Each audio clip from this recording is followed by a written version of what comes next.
Hi guys, in this video I am going to teach you some important idioms, or you can see what is the difference weak and some advanced sentences. Our main motive is to raise your English to the next level. In this video you will find different kind of sentences, how you can use what is the situation.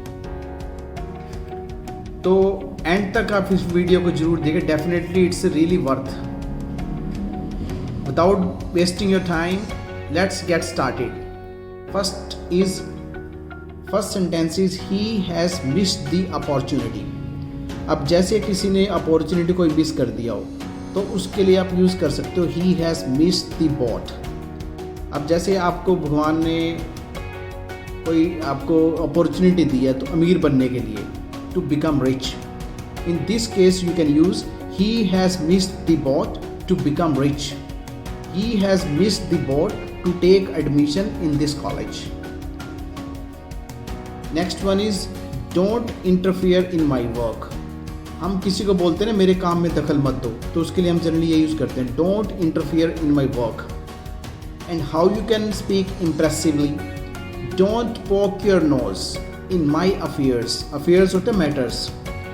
Don't poke your nose in my affairs. Otherwise, I will teach you lesson. Or some people have the habit of poking their nose in other matters. जैसे कई neighborhood में भी होते हैं ना ऐसे लोग जो कि they are very eager, curious to know about what's happening in their surrounding. So in that case you can use don't poke your nose in my affairs. Or for example, suppose you are studying or maybe you are doing some work or others are coming to create some problem for you. In that case you can use don't poke your nose in my affairs. अब कई बार जैसे कईयों के affairs होते हैं, you can say they are indulged in love affair. So somebody is creating problem for you. Then in that situation you can use don't poke your nose in my affairs. Next is he doesn't speak much. और जो ज़्यादा नहीं बोलता हो उसके लिए हम use करते हैं ही doesn't speak much. How you can speak impressively, he is reticent by nature. Reticent is a person who always speak less. अब जैसे हमारी फैमिली में भी आप बोल सकते हो in my family my brother is reticent by nature. He doesn't speak unnecessarily. और इसका अपोजिट अगर हम यूज़ करें तो उसके लिए हम यूज़ करते हैं लोकेशियस, LOQUACIOUS. तो उसके लिए हम यूज़ करते हैं बातूनी. बातूनी का जो अपोजिट हो गया that is about reticent. I love to spend time with those who are reticent by nature. और fourth one is who will start the discussion. अब जैसे ग्रुप डिस्कशन होती है उसमें बोलते हैं ना all the students are sitting together, or then somebody says who will start the topic. In that scenario you can use who will break the ice for this discussion. Suppose you are sitting with your friend or maybe with family members. In that everybody is mum का meaning होता है silent, चुपचाप. Why are you mum today? In that scenario you can use who will break the ice, who will take initiative. Okay, next is gather your courage to tell the secret. Gather your करेज, अपनी हिम्मत जुटाओ इस secret को बताने के लिए हम use कर सकते हैं रिवील, शो करना. इस केस में gather your courage you can replace by pluck your courage to reveal this secret. Reveal में ना शो करना होता है. Pluck your courage to do this work, pluck your courage to start your business, then you will face the music. Next is he became angry when he heard the news. अब he became angry, he went bananas when he heard the news. went banana होता है या go bananas, जो गुस्सा हो जाता है या lose temper उस सेंस में. After that incident he became banana.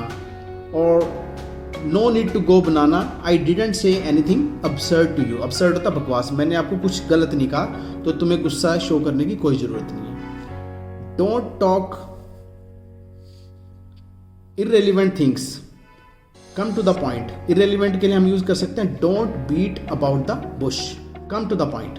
अब कई बार आप डिस्कशन करते हो तो उसमें sometime many give irrelevant logics. In that scenario, you can use don't beat about the bush, come to the point. I have scarcity of timing, so please come to the point and don't waste my time by beating about the bush. Next is don't waste your time in cheap activities. तो उसके लिए ये things के लिए हम use किया, ये time के लिए हमने यूज़ किया है. तो उसमें आप यूज़ कर सकते हो ट्विडल योर थम्स. ये ईडियम है, it's very impressive. Twiddle your thumbs. Twiddle का मीनिंग होता है जैसे कई बार आप हाथ में आपके की रिंग होता है, उसको रोटेट करते हो और just cross your fingers and sit idle. तो उस केस में don't twiddle your thumbs in such cheap activities. Your time is very precious. Don't waste your time in by twiddling your Thums.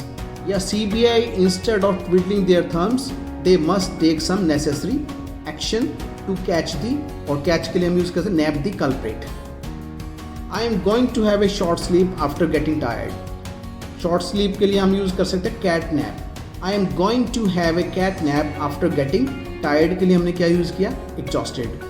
Cat nap. Whenever I get tired or exhausted, I usually have a cat nap. Cat nap आप use कर सकते हो. Do you sleep in a day? Yes, I have a cat nap in the afternoon, or which is quite refreshing as well. 10th one is if I get the job after the completion of this course, it will be fruitful for me.